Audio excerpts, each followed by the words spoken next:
Welcome. My name is Catherine Fulmer Hogan, and I am a member of the Board of Trustees of Stoutsburg Saraland African American Museum. I am a lifelong resident of Hopewell Township. I spent most of my life at the almost top of the Saraland Mountain, so I am also a self-proclaimed mountain mama. I now live on the southern end of Hopewell Township along the highway, but some part of me will always be buried up there on that mountain. I grew up surrounded by two things: family and music. My family was spread all over that mountain. During my childhood, we had 5 different households with 7 different family units within 1.5 miles of each other. And it really was a very beautiful way to experience childhood. My mother, her 5 sisters, and 2 cousins all sang. They started singing as a group in their late teens, early 20s. They were called Brooks Ensemble Plus. They sang a cappella gospel music with this absolutely ridiculous 5-part harmony. There's absolutely nothing like the blend of familial voices. Their repertoire consisted mostly of personal arrangements of Andre Crouch tunes.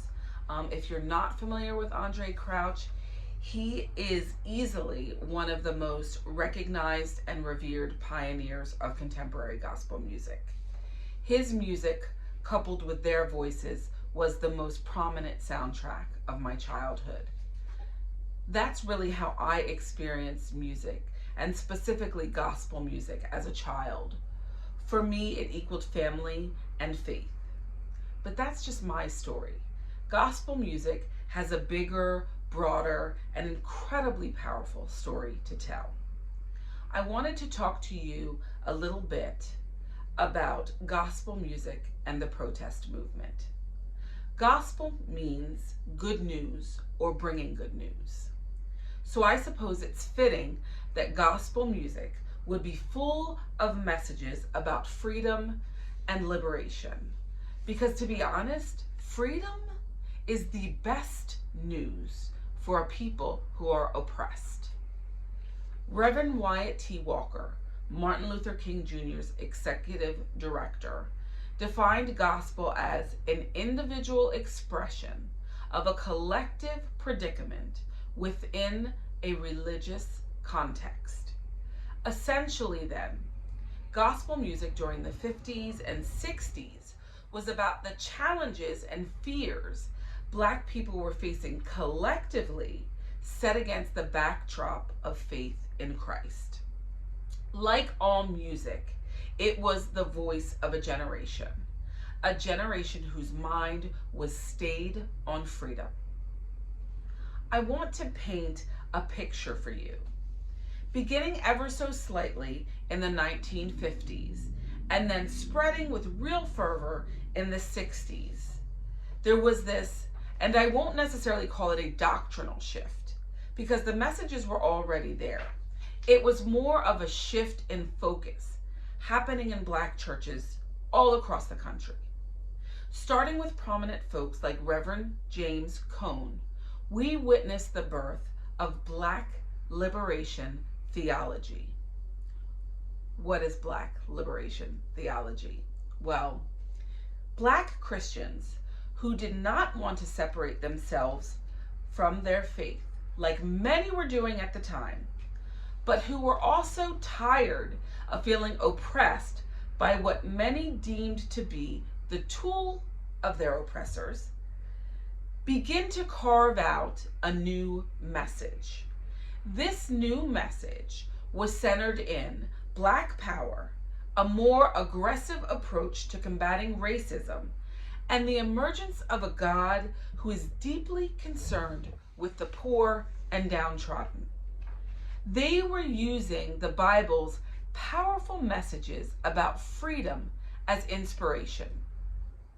These messages were a departure from those used to assert power over them for generations. messages centered around subservience and blind obedience as an expression of faith. They were now hearing messages asserting that the fight for freedom was in fact a powerful act of faith.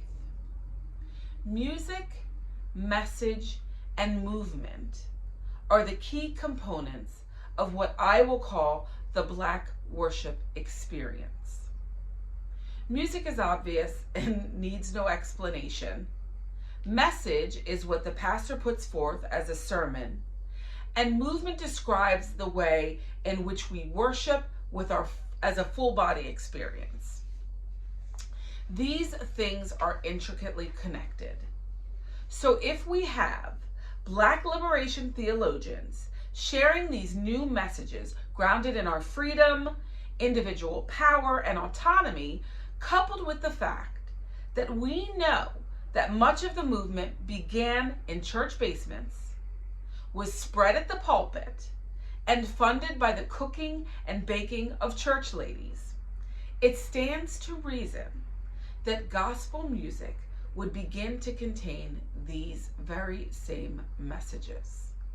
History tells us that these messages were the rallying cry in our march toward freedom.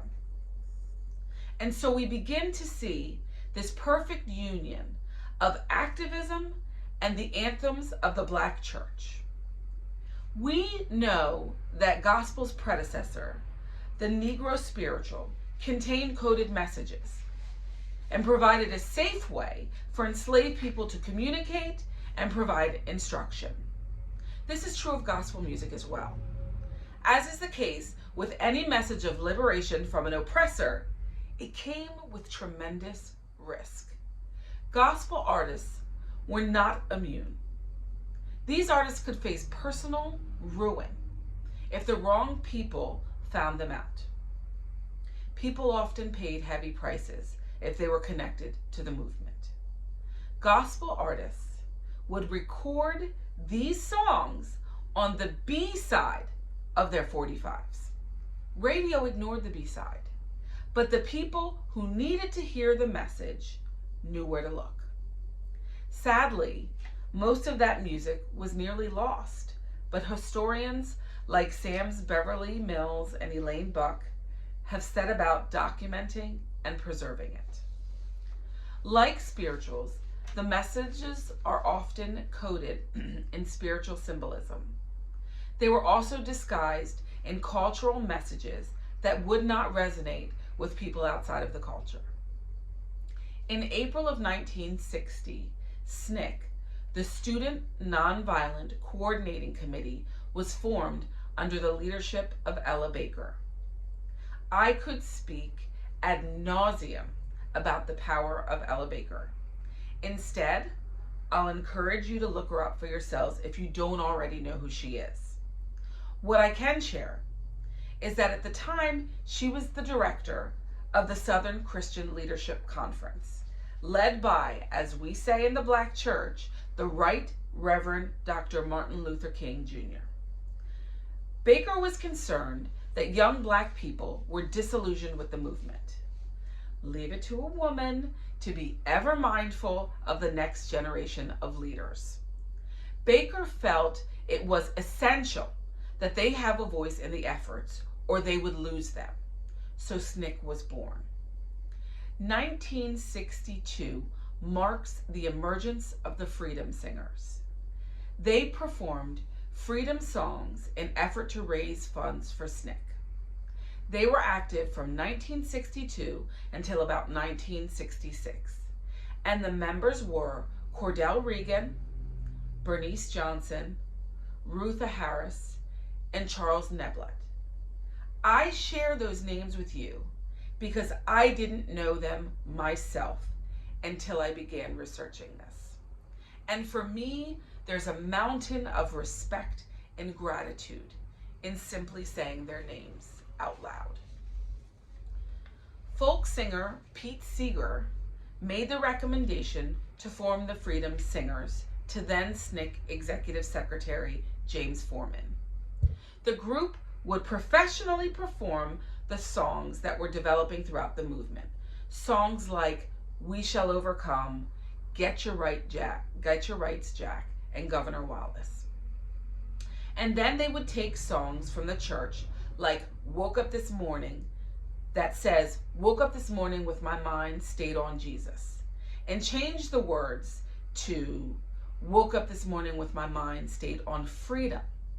And now suddenly these hymns that are staples in the church are now anthems for the movement. It's not a big leap, because these Black hymns were all about the way that Black Christians viewed their faith, with the central theme of freedom that people experience through Christ. There's a pretty amazing story that I want to share with you that really sort of speaks to the power of gospel music and gospel artists. Some of you may be familiar with it, but for the benefit of those that are not, here it is. Mahalia Jackson, who was the undeniable queen of gospel, was a dear friend of Dr. King. She accompanied him to rallies and events and would perform, really bringing gospel music to the world stage. This takes me to 1963, the March on Washington. The march had already been postponed, and that's a different story for another day that involves Bayard Rustin. I encourage you to seek that out as well, because he was a brilliant human. Anyhow, folks were amped up. Dr. King had been struggling with the direction of his speech. He'd only been given 5 minutes to speak, and this was the largest audience he'd ever appeared before. And it was also being broadcast simultaneously. He'd decided to speak on the bad check, which is symbolic of the broken promises that America had made to its Black citizens. He was struggling a bit and improvising as he moved along. And that's when Mahalia Jackson yelled out, "Tell them about the dream, Martin. Tell them about the dream." Dr. King then completely flipped his script and began what is now known as one of the most prominent speeches in history. It's not the first time he delivered a version of that speech, but it was brand new in front of a brand new audience, and it soared. It would not have happened were it not for Mahalia Jackson, the bond they shared, and the power of her and her music. Gospel music, its connection to the Black church, and the way the church was deeply instrumental in bringing about social change for Black people, influenced a movement and continues to be a source of inspiration for Black and now other folks all over the world. This leads me to one final thought. I've been asked many times about issues of cultural appropriation. Music is an area where we frequently hear these conversations. I'm hoping that what I have given you is a clearer understanding of gospel music's connection to the civil rights movement and the deep personal sacrifice artists made to contribute to that movement. I'm also hoping that this new awareness can help you understand why issues of cultural appropriation can be deeply painful for some people. The appropriation essentially amounts to coveting the art without ever having to suffer the generational inequity. In closing, I'll say that this is simply my story as a person who was deeply impacted by and connected to gospel music.